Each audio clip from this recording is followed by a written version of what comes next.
it's still competitive, but it's not I want to beat you.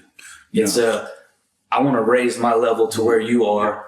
And then by doing that, that pushes you to raise your level, even though you're here, right? Everybody makes everybody else better. So I think that is one of the way that I feel like I'm still competitive, because it's more like I'm competitive with myself than I am with anyone else. Because when you start using someone else as a measuring stick for yourself, that's when things go wrong, right? And then you stop focusing on what you need to do and things like that. So this is way more than just a music community to me.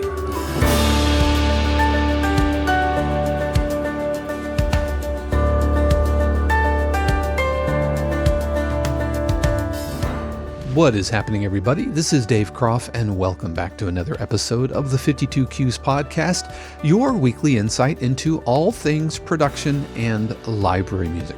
Whether you're watching on YouTube or listening to the audio on the go, I just want to thank you for spending part of your day here with me. I know you have a ton of options, and so just know that I love and appreciate you. Also, have to give a huge word of thanks to the family, friends, and neighbor subscribers of 52 Cues who really do keep all of this going. So if you want to learn a little bit more about how you can support 52 Cues and also get a ton of extra perks, then stay tuned, because I'm going to be talking about that a little bit later in today's episode. Speaking of today's episode, this is a very special episode because it's something that's really near and dear to my heart, which is working with students and pouring into people. It's something that I have been doing, for 22, 23 years, since 2001. I love mentoring students, and I love going beyond the student-teacher kind of classroom or Zoom room relationship and going deeper, because I think true mentoring comes from deeper relationships. And so last year, we had this insane, crazy idea that came up during one of our office hour sessions. And I asked, who would be interested in coming to Orlando and spending a weekend? No, it's not a conference, right? We're not going to trot out a bunch of curriculum and workshops with badges and, swag bags and all that stuff. No, just what if we just all got together in the same space and hung out, shared music, but shared life. And so over my spring break of this year, so this past April, invited anybody in the family group who wanted to come to Orlando to come on, spend 3 days in Orlando. And so 12 members bought plane tickets, they booked hotels, they booked Airbnbs and rental cars, and came and spent the weekend hanging out with me in Orlando. And it was absolutely amazing. It was transformational. And during our times together, we cooked a lot of food. I grilled up burgers and hot dogs. We also did wings one night. We fired up the fire pits. It was a little too chilly to swim, and thankfully nobody wound up in the pool on accident. But like I said, made a lot of music. We had guitars laying out and drums and piano. But even beyond all of that, beyond talking about sync placements and edit points and buttons and cut downs and form. Beyond all of that, it was just sharing life and creating real relationships that transcended, a Zoom session or an internet chat. And we spent the day at Full Sail, got the fantastic tour of the facilities there. That was amazing. Hung out with one of my publishers who at the time lived in the Orlando area, and that was amazing. And we had a feedback session that we did live feedback like we usually do during the weeks here in the community. We watched the NCAA Final Four because we had folks in the room who had submitted cues to the publisher to hopefully get on air. Now, nobody made air who was there, but we did have a 52 Cues family member who did make air, who just wasn't at the event. But we also set aside some time to record a podcast episode. And so what you're about to hear is a discussion on the importance of community, the importance of relationships, and understanding that even though we're so often siloed in our studios, in our dark rooms, that ultimately at the end of the day, production music is a team sport. Now, before I roll the interview, I just want to say a couple of things. First of all, Leo, who is a member of the family and also edits these anytime you see an interview video, that is Leo. This guy is an absolute magician because the footage that I gave him was a hot mess. Because we had a couple of cameras, we had a GoPro, and we had my phone. The GoPro overheated in the middle, and so you will see the footage kind of shift around. But again, Leo is a miracle worker and has done really amazing work.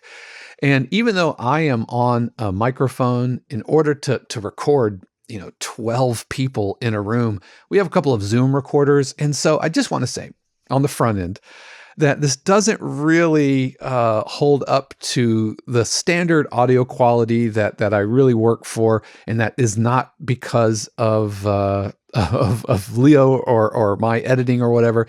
It's just that trying to capture 12 people in a hardwood floored living room is pretty challenging.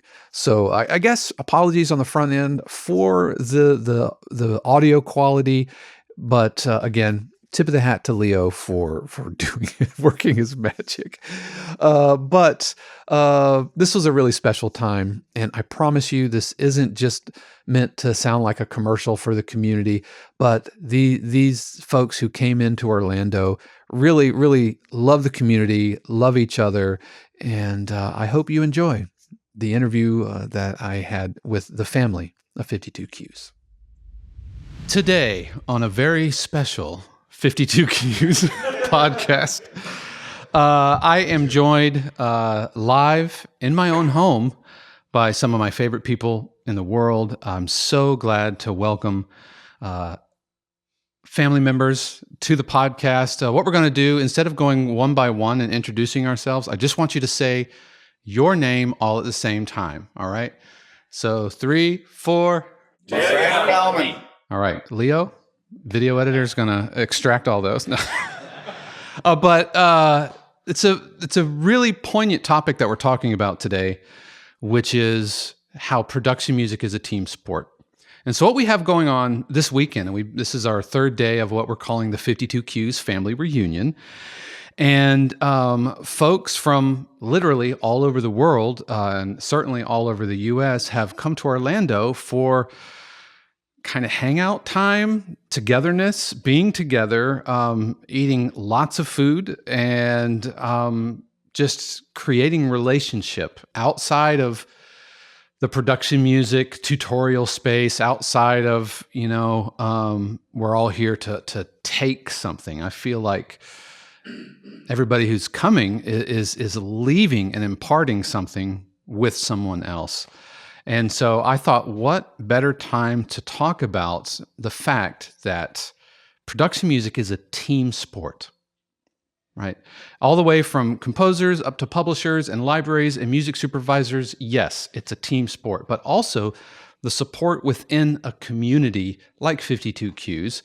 And I think if the community didn't exist, if the idea of a community didn't exist, then there would be no reason for what are essentially strangers from across the world coming together and just being together. So I want to talk about that today. I want to talk about the importance of surrounding yourself with like-minded people, how it's impacted you, how it's maybe affected your career, your outlook on the industry. And it doesn't have to be just 52 Qs centric. It could be really anything that you have found how being in a community and surrounding yourself.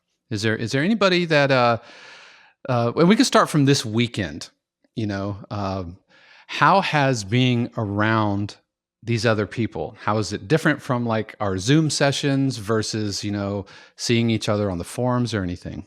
Does anybody have any thoughts on that?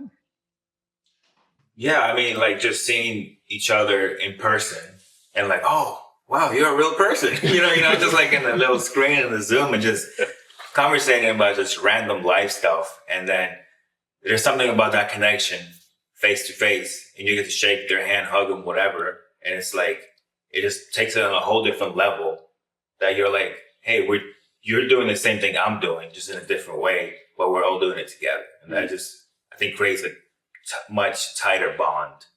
And I'm pretty sure we're going to feel that as, we all leave back to our homes and when we're back in those Zoom sessions or whatever. It's going to be a whole different experience, I think, going forward. Yeah. I think it's fascinating. We got 12, 13? 12 of us. Yeah. Not one single person has the same musical background at all. I mean, everyone is so diverse in what they play and what they do and their experience, whether they've been in it for a minute or decades. And it's just been utterly fascinating just going, oh my God, these guys are amazing. But yet we've all gravitated to this very isolated world of production music. And now being amongst each other, it's just like feels so, I'm not alone in this, we're alive and, we really like each other.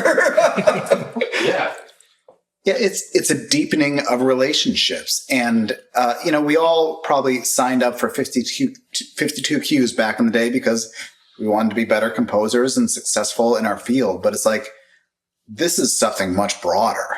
This is community. This is friendships. And that, it broadens it from just career focused sort of thing to really deepening our relationships and our friendships. And I mean, it certainly impacts our career because now it's like, oh, I want to, work with Dale more, even more so than before, or, work with all of you in some capacity in a professional way, just because I know you so much more.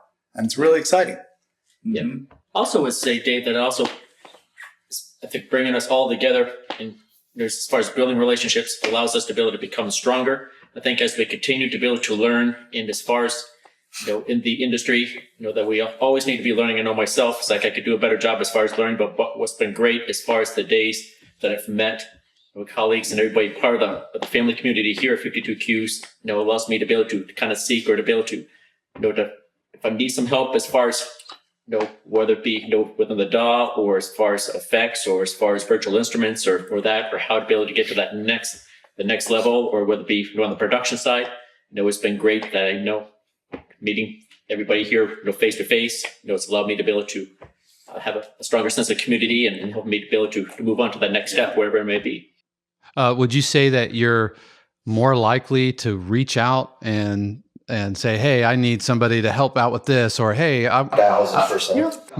More so since, because we've been doing Zoom sessions, feedback sessions and office hours. And so we all knew what each other looked like. But now that we've shared the same airspace, you're without a doubt. And to Corey's point, it's like now that you feel like we're all friends, and what you were saying as far as like our backgrounds are so diverse. Everyone can't know everything about every style of music or everything that happens within the computer or within whatever technical thing there is. And now it's like we feel like, you've got just that much bigger of a network in order to reach out to somebody. And it's like, we've got cell phone numbers where you can call them up and just go, man, I'm having problems with this, or how do you approach this style of music? Or it's like, I have no idea what to do with this snare drum. What would you do? Yeah. And it's like, that's huge because we all work in such a tight little vacuum. It's like, working at odd hours of the morning or night or whatever, so it's various time zones. Various time zones. Yes. Right. Yeah. Yes, various continents. Various continents. Yeah. So, well, one of the things that I like that has happened here is, obviously the community, 52 Qs and me and the podcast and everything. Hello. But, it's not like you guys didn't come just to kind of receive from Dave. You know what I mean? Like, me and Jesse were hanging out this morning, just having breakfast and looking at everybody in community together. Conversation here, conversation there, mostly talking life stuff, maybe plugins, but it's just being completely genuine with each other that had nothing to do with me or a podcast or a subscription plan or anything like that. Absolutely. You got to see the pictures of Michael when he had really big hair. He looked like Eddie Van Halen, man. It was Well, the truth of the matter is, We were musicians, and we heard there was going to be food. Yeah. I'm like, yep. Sign me up. I still have leftover burgers. That's right. Absolutely. I think there's only a glimpse of somebody's personality that you get in a Zoom session. You just can't get that same thing that you get with a face-to-face meeting and interacting with people. And I think it's awesome to be able to get the full personality of everyone you've been sitting through Zoom sessions with and actually learn about them. So you are definitely more connected, way more connected. And it's like you see each other on Zoom, which breeds familiarity. And then you see them in person and you're like, oh, yeah, it's Dale, finally. Oh, it's Corey. Oh, Ralph. And then when you see each other on Zoom again, that connection is deeper. And so I know several of you are planning to go to the Production Music Conference. I am going as well. And so when we see each other then, it will be like seeing an old friend again. And I think some of that gets lost in, well, part of it's just the nature of the type of business we're in. It's very solitary. We all don't have to be in LA. We have folks from, let's see, Switzerland, Detroit, Gar, where? Utah, Central Texas. Kissimmee. Bend, Oregon, Switzerland, Massachusetts, Colorado. Nashville. Charlotte, North Carolina. Idaho. Yeah. And you've all come from Orlando or to Orlando.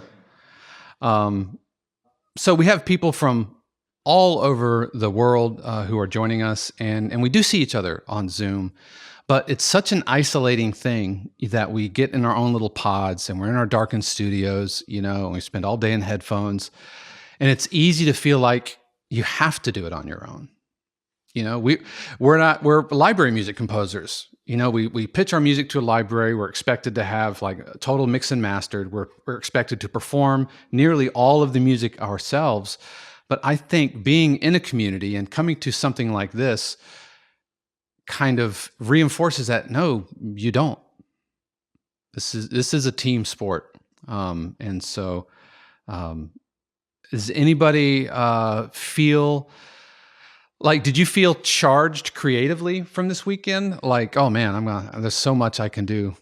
Yeah, for sure. I think not only as far as talking about instruments and talking about gear and that within the industry, but I think it also just, again, brings it more to a more personal level and to be able to know more about each other's background. I think for all of us being from different parts of the country and around the world and different backgrounds as far as music and how we relate to production music, I think it's just been a great spark as far as inspiration. I think at times when we're maybe, myself, if I'm having a difficult time as far as trying to come up with an idea or that, if I'm needing some help, I just kind of remember back to these days here at this reunion and kind of remembering the times as far as having lunch or having pizza, remembering all the fun times and the good times that we had talked about. And it's like, all right, it's like, yeah, it's like, I know that I'm not alone, that I can go ahead and give Chris a call or go ahead and give him a shout all the way over there in Switzerland and saying, hey, it's like I'm having some problems, sir. Can you help me out with this plugin, or what are your thoughts about that? Yeah. So it's really made a really big difference in my life.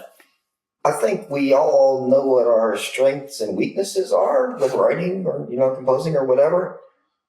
And I think this has allowed us to go, why am I going to waste time doing something I'm not particularly good at when this guy is amazing at it or that guy is amazing at it? And I just go, can you just do this part for me? Or drum stuff. Oh my God, listening to this guy play. Oh, yeah.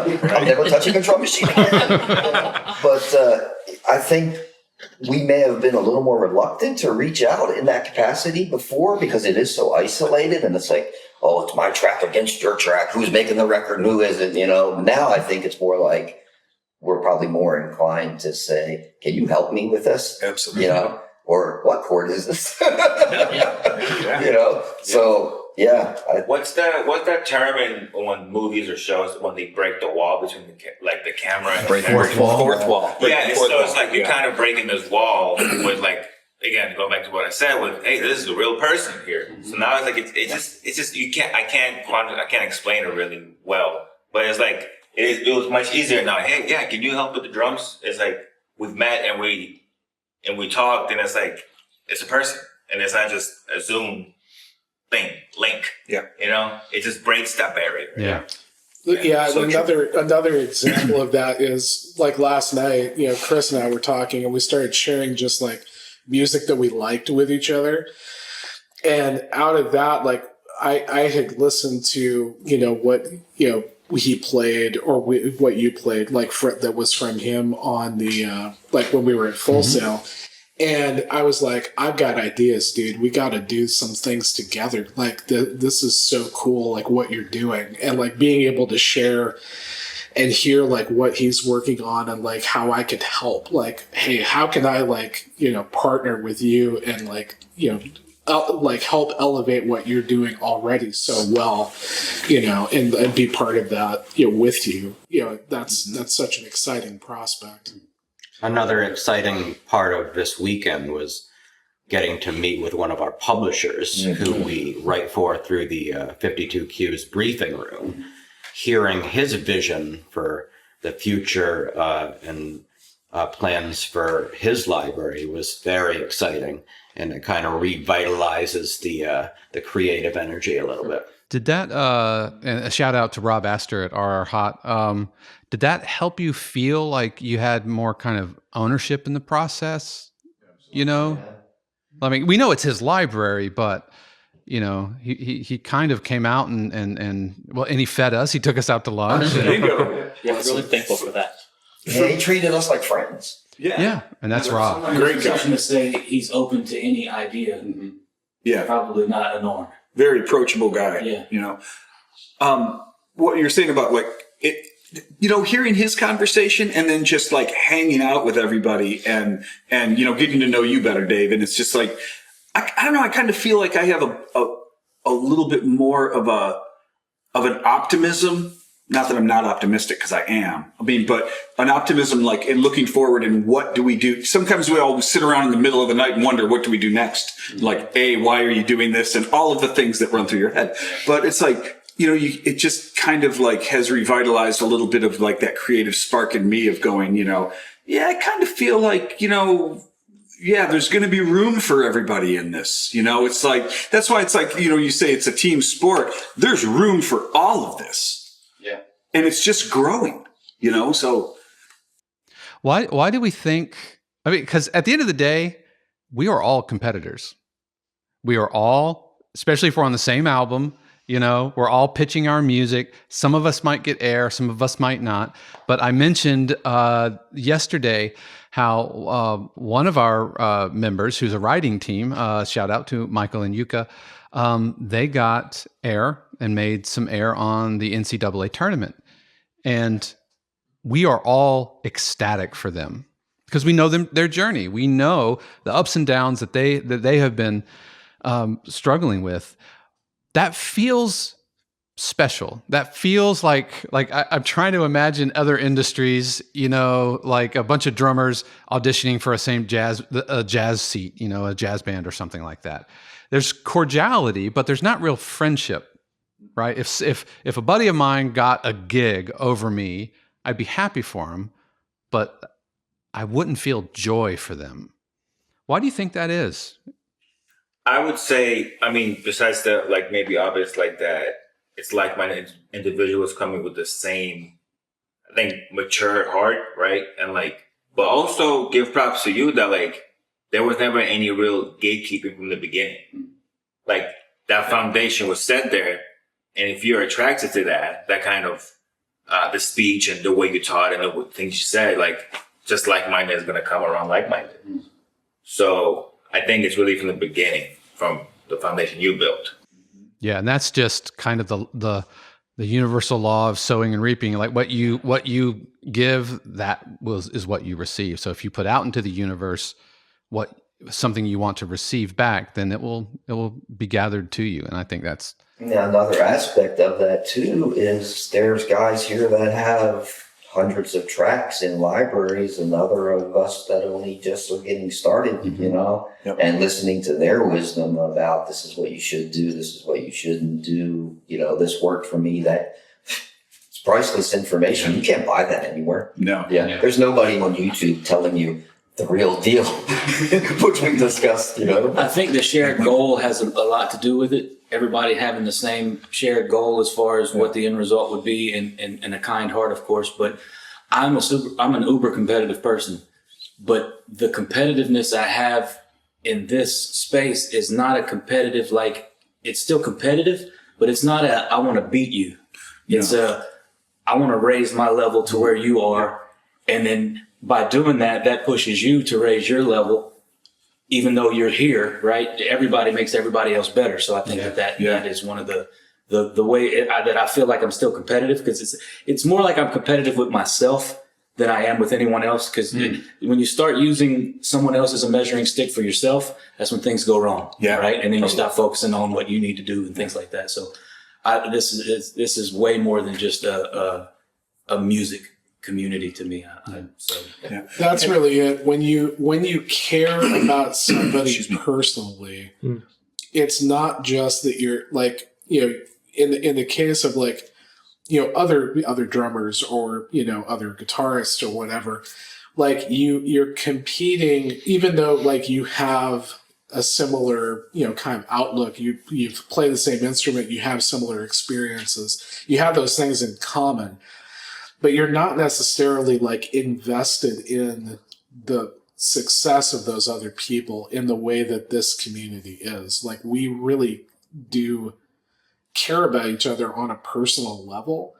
And that kind of like, it is more like like you seeing a family member succeeding and doing something that like, they're excited about, they love, that they want to do, and they're able to actually, achieve that. And you're like, yes, this is so cool to see you, like become what you wanted to be, to do what you wanted to do in a way that it's not the same when you are just like kind of like in the same like workspace, or like you're running in the same circles. It's like these are people that like I know and love and care about, and I've seen how hard they've worked to get to where they are, and to see them like flourish is a beautiful thing.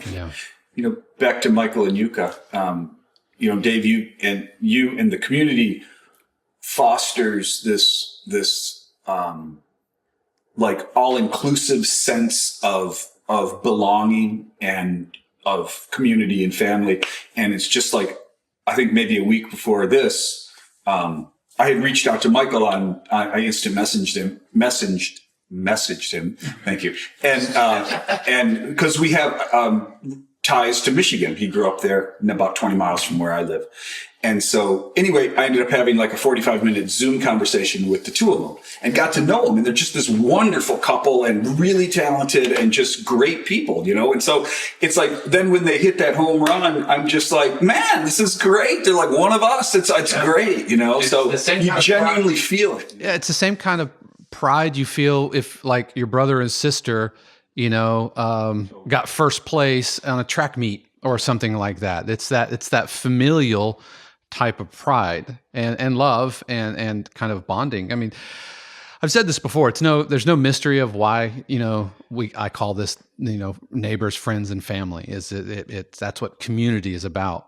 And hopefully, what we're doing here kind of transcends just tutorials, or, subscription plans and memberships and what you receive out of it.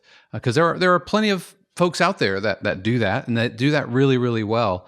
But I'm not sure how many of those folks would say, "Hey, come to my house and let me make you my favorite thing. Let me take you to all my favorite restaurants, and we'll work out the logistics of cramming into a bench seat over pizza." And jam in the living room. Right. Yeah. Oh, the music. And that's been really good for me and Shannon. We have both stepped back from a lot of our professional obligations. I've talked about retiring as a drummer. She's kind of stepped back as a music director. And so our house used to have a lot more music because we'd have rehearsals over here. And so we were reflecting after the first night, after you guys had left and the house got quiet again, how special it was to have music back in the house from people that we love and we care about. And I'll try not to get emotional, but it was a real special thing. Yeah, and I want to bring something else up because somebody's too humble to really do it himself. But we're all grown-ass men in this room, and he treats us with a paternal vibe, like he wants us to succeed. And to some degree, we all want that to be happy. No, we were talking about this morning how, Shannon and I don't have kids. Back in Memphis, we taught 11 years in Memphis, and I mentored and coached college kids. It was one of the things that I loved most, beyond like being a drum teacher. If we had if we were in a lesson and a student was having a rough time, and it was clear they hadn't practiced, it was clear something else was going on, it was not unusual at all for me to just say, let's put the sticks down, let's go grab coffee and talk life. That was totally the way it was, and not just the way it was encouraged. I lost a bit of that when we moved down to Florida. Just it's a different environment. Full Sail's a different college than Visible was, but I've been able to find that again, and that Shannon and I both have parental outward energy that has just been born within us. We don't have children, but I definitely feel yeah, I know. You do now. Hey, man, you got child support, bro. Oh, what do you think the briefing room's about?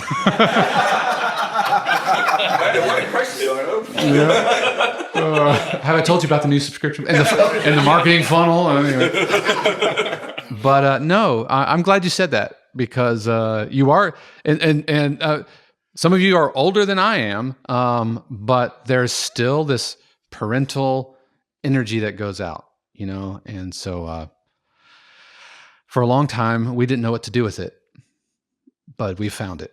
We found our calling with that. So thank you guys for being. Yeah, and Thank you. To anybody that's like listening, like if you're confused or like lost with something like musically speaking, I remember our first session. I looked it up in the Google Drive. It was like October 20th, something 2022. I remember that, and I'm like, my career has shifted and changed ever since then. Just like talent wise and placements and all that, so on and so forth, and just learning about it.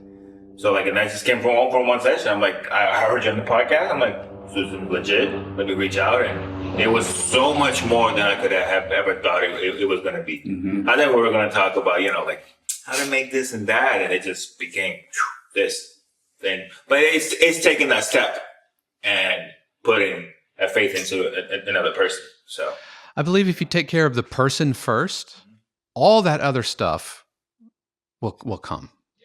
All right, Mike. What I was going to say was, outside of music, we all have very varied backgrounds of our other careers, because most of us, let's just call a spade, haven't been able to make a living doing music full time. So we have all this other stuff. And that's fascinating too, because you just learn so much from, I used to do this, or I work as this, and da. We have somebody here who has a master's degree, and I got free therapy. So I want to take a moment to talk about kindness and generosity in the industry. Rob came out yesterday, and it was his idea to take us out to lunch, which in the grand scheme of things is a pretty small investment, into your composers. And what did that mean? And how did that feel, or how did you feel knowing that like he picked up lunch? Did that resonate with you? Beyond like, I'm a musician, free food. No, absolutely. Never really met, and it was more than one person. So it's like, hey, this guy really cares, and he wants to treat us while we're here. Like that says a lot. And he's moving the same day after he Yeah. finishes dinner or lunch with us. Yeah. Leaving. Yeah. That's just most people would not. Yeah, in May. He's leaving in May, but he had all these moving appointments and everything that he had to get to. Yeah, no, I hope not. Rob, what are you doing? Well, the thing about that guy is, you don't normally get access to somebody whose resume is that deep and that impressive, and the stories he can tell, Oh my gosh. what he's been involved in, who he's rubbed elbows with, decades and decades of experience building his library from nothing to, It's true. He's probably one of the coolest guys I've ever met. Yeah, you the know? most impressive one for me was the Olympics with Greg Louganis being a music supervisor. Yeah. I remember that as a kid, you know, Me too, 10 years yeah. old, Yeah. just like, whoa, this is crazy. And he had 3 minutes to pull the music together. Yeah, you know, and you're thinking, what is this guy okay? And you're trying to focus on, it's When you've had a Foo fight with the Rolling Stones, that's a pretty unique thing. And it just shows that like he doesn't take himself so serious that he's above us all. You know, it's like That's what authenticity. yeah, like you, I would not even picture this guy as who he is, and with the background and the story that he has. Yeah. And not just the time, but the sharing, like, you know, his thoughts on, you know, where the industry's going, where the library is going, like, you know, what we can do to help, you know, and just being so open to ideas and feedback, and like, you know, it was just really like kind and open and genuine and authentic. Yeah, just to say, I was just really, it was just really incredible, you know, as far as just the passion that, you know, that Rob, you know, has, and for the amount of years that he's been in the industry, you know, the ability to come out and the ability to share with us, you know, his expertise and his stories, and the ability to take over a dozen of us, you know, out to lunch on his boat, you know, is just really impressive. And so I don't know of any libraries, you know, like that would do that, you know, maybe with one or a couple composers, but over a dozen. You know, it just says a lot about his integrity and, you know, his passion that he has for the industry, and so it was just really, really incredible. So it was, and also like the sheer fact that he spends time with us. It's not about the food for me. I mean, very grateful for that, but the sheer fact that he spends time with his composers and he understands that the industry is changing in a profound way, and he wants his composers, like he has more composers than us, but he spends the time with us because he understands that the only way how we can survive in the industry is if we stick together, if he has his composers having ownership in his business in a way, right? So this was for me a very profound thing yesterday, that he actually, like, you know, he came out there, spent time with us, having like discussions about life.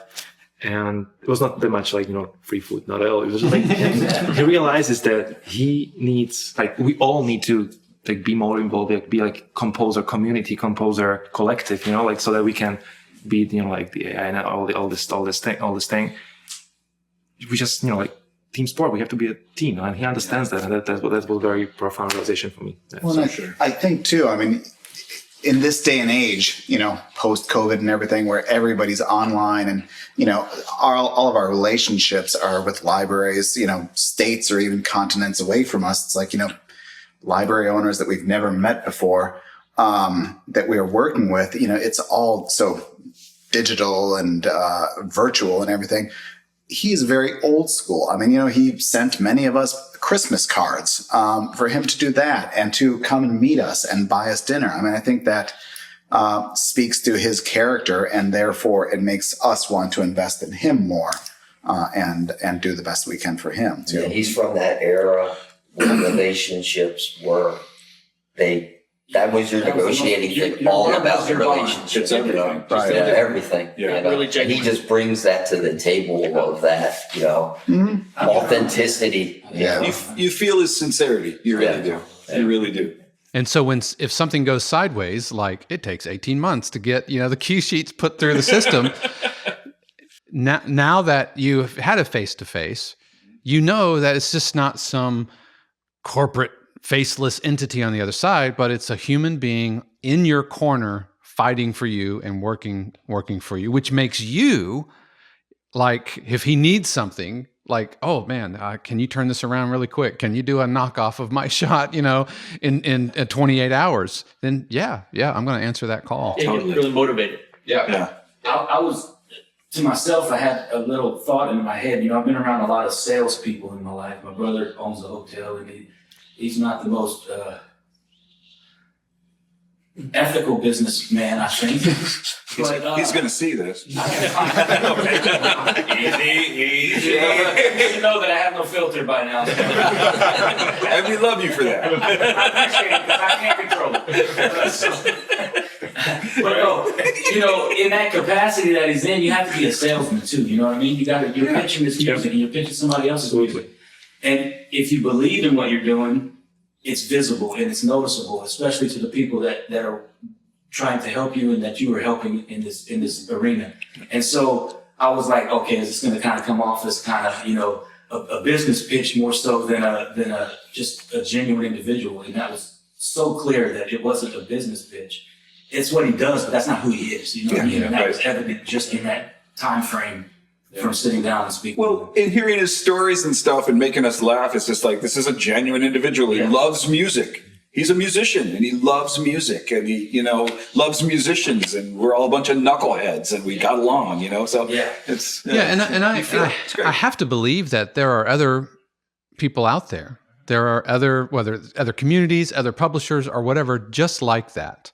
And so what I want to do is I want to find more people like that. I want to surround myself with like-minded people, composers and publishers who put the person first and the business second. You remember that there's a scene from The Office where Michael Scott goes out to pitch, and I think Jan is with him, and they don't talk business at all. Instead, they go to Applebee's and kind of get drunk and just. And Jan is like, you know, when are you going to make the pitch? When are you going to make the pitch? No. It doesn't happen. And then right at the end, like a 2-minute interaction, that's when the business happened. And there's so much truth to that. Now I know it's a comedy and it's, you know, Michael Scott in The Office and how horrible he can be. But the point is that demonstrated relationship. You know, if I'm going to ask you to pay a community $40 to $50 a month, and it not feel like I'm just selling you something, then relationship has to be the absolute center of that. I believe it.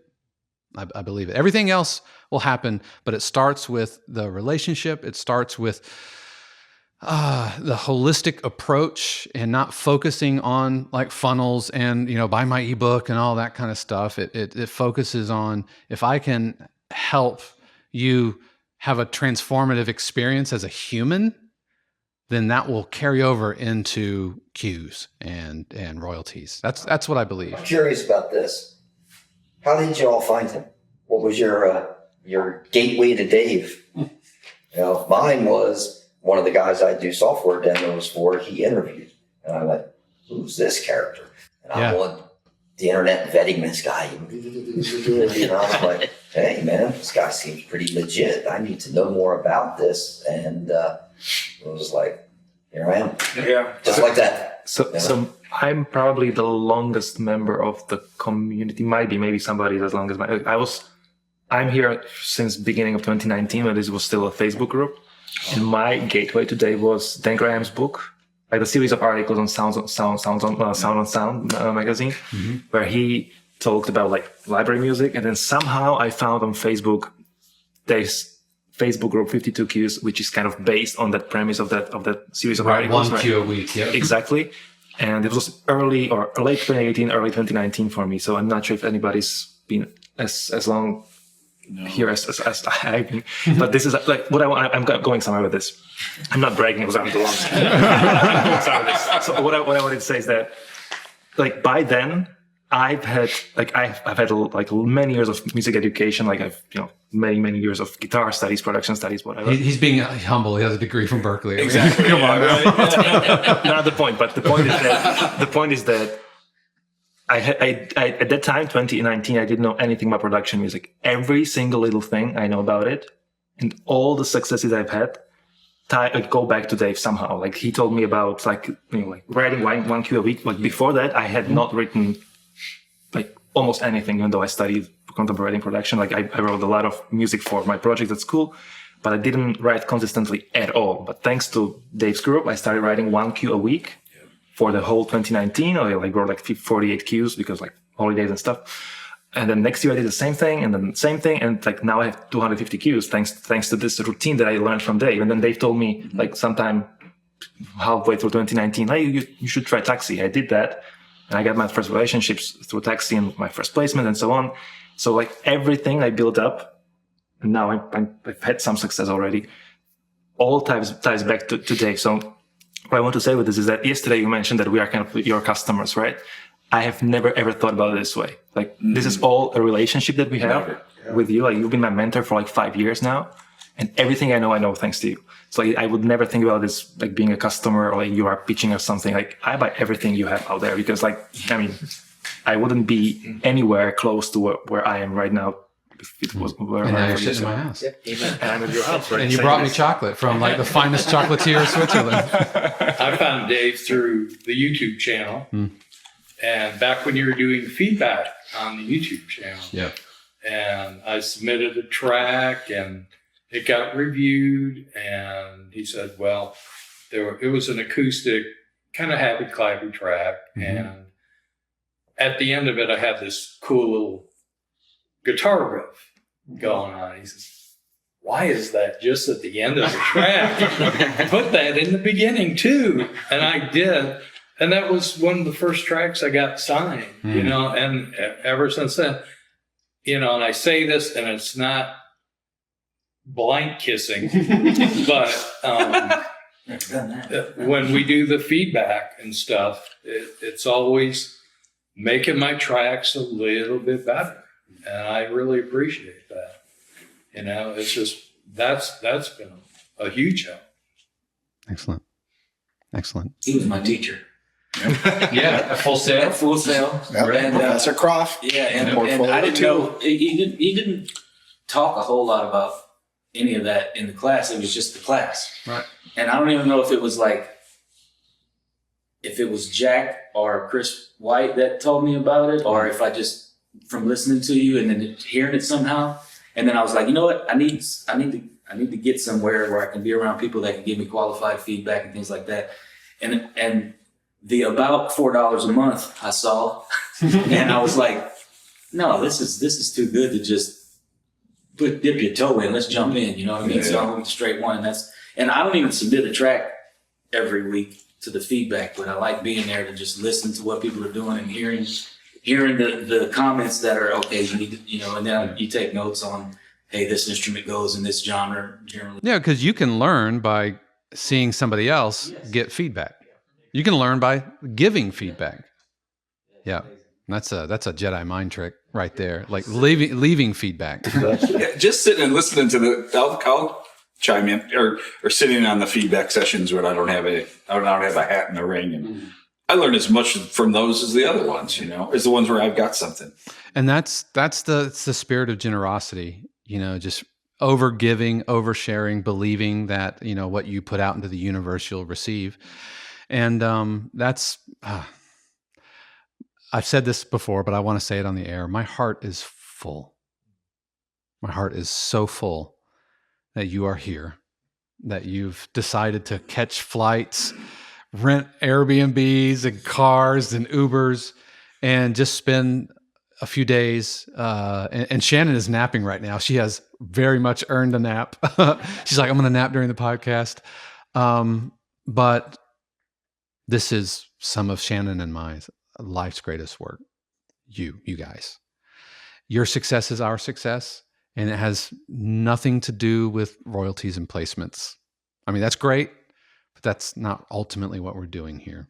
And we all owe Shannon a shout out. Yes. Shannon, deep. He might be the face of the thing, but she's actually running it. All right, so since she's napping, we'll give her a polite golf clap. Yeah, I would just say, like, I didn't even believe in myself until I sat down with him and had a coaching session. You know what I mean? And so that's how important that was for me. So. Which, you know, from our perspective, that's insane, right? Yes. Right. How king talented you are. And can only get better. Yeah.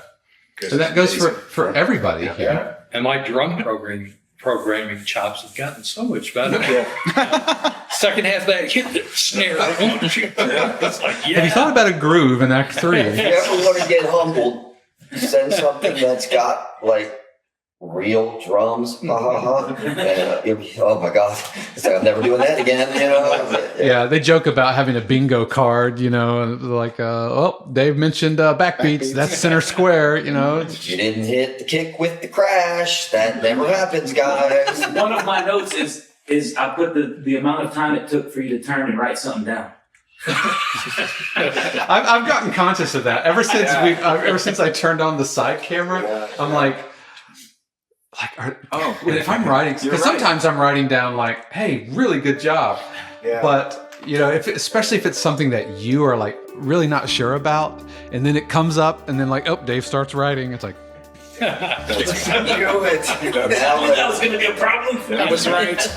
Now that we're all working on albums together collectively, and we've decided that only so many tracks can make it because there's a lot of us, and then we wait for that. You have a message from Dave, and it's going to be the video review. And I say, oh my God.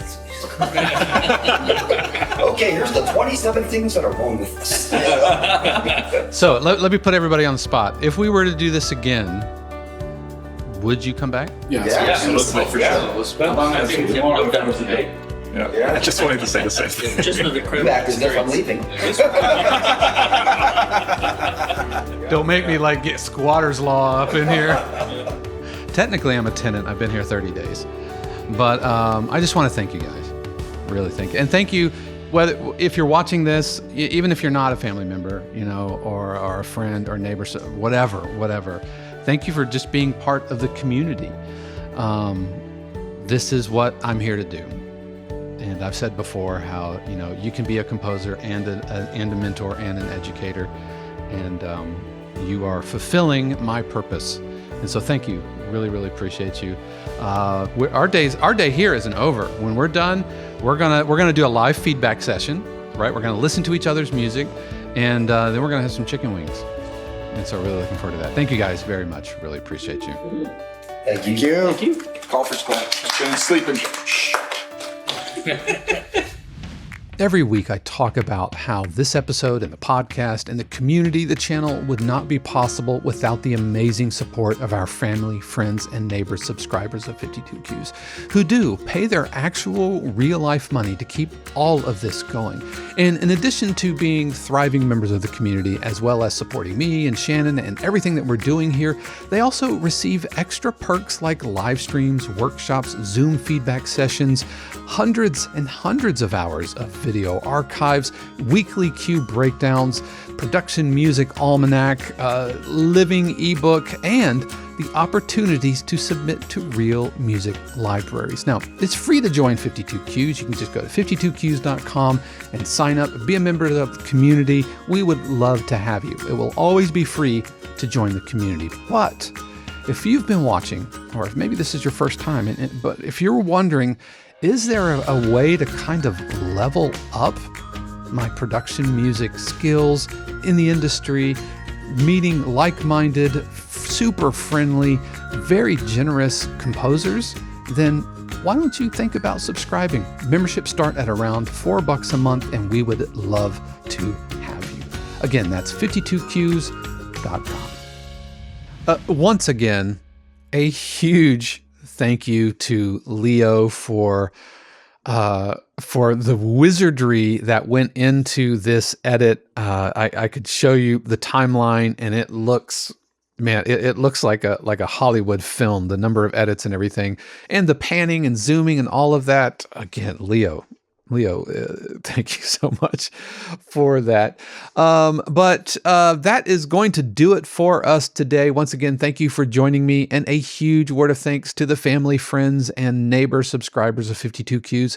And if you enjoy the podcast, whether you're a paid subscriber or not, just know that I love and appreciate you as well. And if you got some value out of this podcast, then why don't you think about giving it a review in your whatever podcast app you're using, or a thumbs up or a subscribe on YouTube. That really does help folks find us, and it would be appreciated. That way you can give value for something that you might be or feel that you are receiving value from. But that's going to do it for us this week. We will be returning next week to some more regularly scheduled programming. I will roll a cue that I wrote. But what are we talking about next week? Well, last week the episode was about inconvenient truths, and I talked at length about how we have to play an instrument. We need to put our hands on an instrument, and I submit that the DAW can be considered an instrument.